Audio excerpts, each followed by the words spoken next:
से 2025 की स्ट्रैटेजी के बारे में बात करने वाले हैं। वैसे तो ये जो प्लान था वो मैंने अप्रैल में क्रिएट किया था, मार्च की स्टार्टिंग में, ठीक है। और अप्रैल से मुझे इस पे कम करना था, बट मैं इसको वीडियो ला रही हूँ लास्ट अप्रैल में, तो अपना 1 मंथ को थोड़ा-सा हिसाब से एडजस्ट करते हुए चलना, ठीक है। और अब मैं आपको बताऊँ कि मैंने क्या किया था। देखो 14 मंथ का है, बट आप इसे 12 मंथ मान के चलो, ठीक है, क्योंकि 2 महीने फिर आगे पीछे या कुछ भी इमरजेंसी या कुछ भी प्रॉब्लम हो सकती है, तो उनको काउंट में मत लो।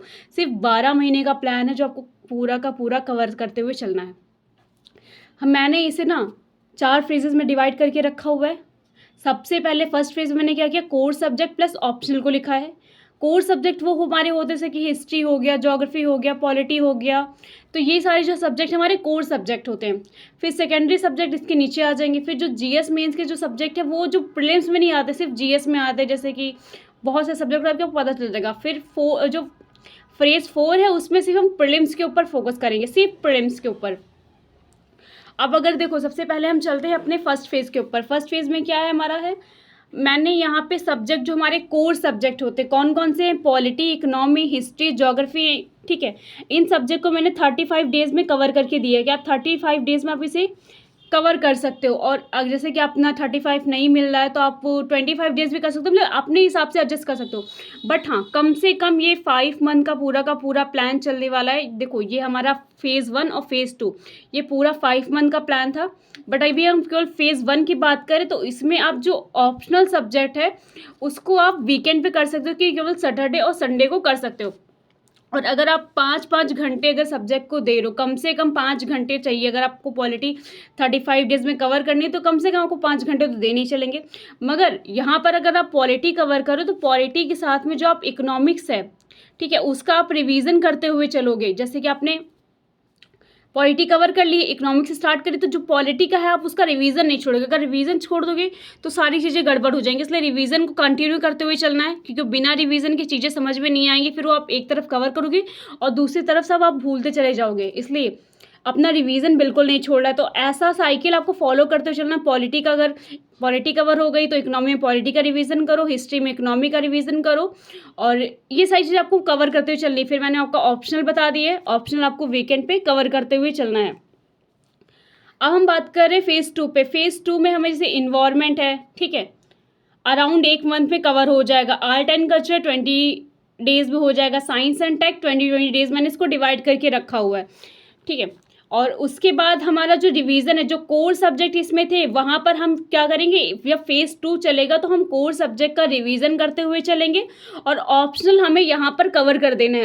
अपना जो ऑप्शनल है वो यहाँ पर डन करके रखना है कि अब हमारा जो ऑप्शनल है वो पूरा का पूरा कंप्लीट हो गया। दिसंबर तक हमारा इतना सिलेबस एकदम कवर हो जाना चाहिए। देखो बाकी जो लोग हैं वो प्रिपरेशन करते हैं, बहुत सारे लोग, हम लोग तो अभी बहुत जल्दी स्टार्ट कर दे रहे हैं, पर कुछ लोग तो होते हैं जब प्रीलिम्स खत्म हो जाते हैं उसके बाद एक्टिव होते हैं। और स्टार्टिंग में क्या होता है, लोग अवॉइड कर देते हैं कि यार कैसे करेंगे, मतलब अभी थोड़ा टाइम है, ढीले ढाले बन के अभी मतलब पूरा टाइम बर्बाद कर देते हैं। तो अभी के जो महीना है ना, पूरा का पूरा जो अभी का टाइम है उसे यूटिलाइज करो, ये बहुत ज़रूरी टाइम है। यहाँ पर अगर आपने काम कर लिया तो आपका जो सिलेबस की जो टेंशन है वो खत्म हो जाएगी, आपका सिर्फ रिवीजन बचेगा। तो आपको यहाँ तक मैंने बताया कि ये सब्जेक्ट आपके दिसंबर तक फाइनल हो जानी चाहिए।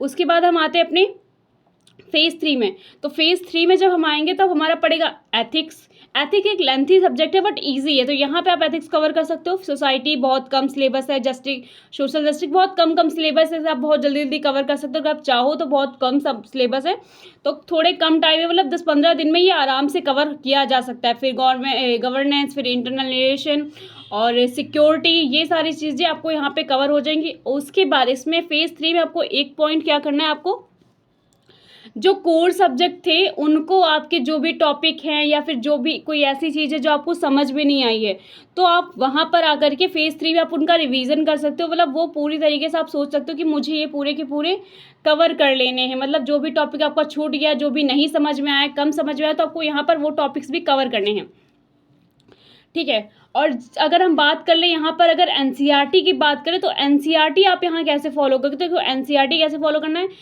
कहते हैं कि मतलब सारी की सारी एनसीईआरटी पढ़ें या फिर 6 टू 12 पढ़ें, कैसे एनसीईआरटी पढ़नी है। तो आप अगर जैसे कि आप हिस्ट्री की स्टार्ट कर रहे हो तो आप हिस्ट्री को उठा करके चलो एनसीईआरटी को, अगर आपने हिस्ट्री को कवर करने स्टार्ट किया तो हिस्ट्री को साथ में लेते हो, जो फिर हिस्ट्री की जितनी एनसीईआरटी आप उन्हें पढ़ सकते हो। और ज़रूरी नहीं है कि आप एकदम 6 से 12 तक पढ़ो, अगर आपको बेसिक नॉलेज चाहिए ना तो आप मेन पढ़ते हुए चलो, या फिर एनसीईआरटी के नोट्स बना लो। नोट्स भी तो आप ऐसे बनाओ कि एक ही पेज में पूरा पूरा चैप्टर कवर होना, ये नहीं कि पूरा पूरा टॉपिक आप लिख के रखो, क्योंकि वो मेंस की आंसर राइटिंग में थोड़ी कम हेल्प करेगा। तो आप सब्जेक्ट वाइज ही एनसीईआरटी को पढ़ना। मैं ये नहीं कि एक बार आप क्लास 6 की उठाओ फिर पॉलिटी उठाओ, वैसे नहीं। आप जिस सब्जेक्ट को ले रहे हो उस सब्जेक्ट की एनसीईआरटी को कवर करते हुए चलना। और एनसीईआरटी भी एक एक वीक में कवर हो जाएगी, उसके पीवाईक्यू देख लेना, ठीक है। 1 वीक रख दो एनसीईआरटी को, पूरा का पूरा एनसीईआरटी एक सब्जेक्ट की कवर कर सकते हो। उसकी पीवाईक्यू वगैरह या फिर उसके क्वेश्चन कैसे आ रहे हैं, क्या क्या पूछा जा रहा है, ये सारी चीज़ें आपको समझ में आनी चाहिए। अब हम बात करेंगे फेज़ 4 में। फेज़ 3 की बात हो चुकी है। उसके बाद फेज़ 4 में आते हैं। फेज़ 4 में हमारा अप्रैल या फिर मई का टाइम होगा। अगर आपका सिलेबस जल्दी कवर हो जाए तो आप इसे जल्दी स्टार्ट कर सकते हो। तो इसमें पूरा का पूरा फोकस हमारा प्रीलिम्स पे रहेगा। रिवीजन कर सकते हैं। देखो 1000+ जो आप देखो, एक चीज़ याद रखना, जो आपका प्रीलिम्स आ रहा है वो आने वाला है, तो यहाँ पर जब आप सब्जेक्ट कवर करो तो प्लीज़ वीकली आप 100 MCQ लेकर के चलो। 100 MCQ की प्रैक्टिस करते हुए चलो, ठीक है।